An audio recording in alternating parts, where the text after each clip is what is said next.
অসমৰ জাতীয় ফুল কি? কপৌ ফুল। জাতীয় গছবিধ কি? হলং গছ। জাতীয় জন্তু কি? এশিঙীয়া গড়। অসমৰ জাতীয় পক্ষীবিধ কি? দেওহাঁহ। অসমৰ পুৰণি নাম কি আছিল? প্ৰাগজ্যোতিষপুৰ। প্ৰথম আহোম স্বৰ্গদেউ কোন আছিল? চুকাফা। বাক হাজৰিকাৰ আচল নাম কি আছিল?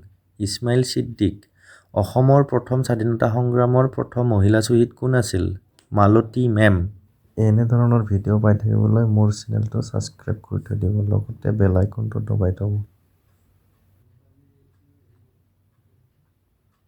ল'ৰা ৰজাৰ প্ৰকৃত নাম কি আছিল? চুলিকফা। ৰংঘৰ কোনে নিৰ্মাণ কৰিছিল? প্ৰমত্ত সিংহই।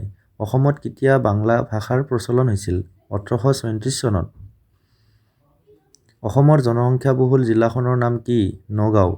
বৰ্তমান মুঠ জিলা কেইখন? 35খন। নতুনকৈ তামুলপুৰ জিলা ঘোষণা কৰা হৈছে। দাদা চাহেব ফাল্কে বঁটা পোৱা প্ৰথম অসমীয়া কোন আছিল? ডক্টৰ ভূপেন হাজৰিকা। অসমৰ প্ৰথম মহিলা মুখ্যমন্ত্ৰী কোন আছিল? সৈয়দা আনোৱাৰ তাইমুৰ। ধন্যবাদ।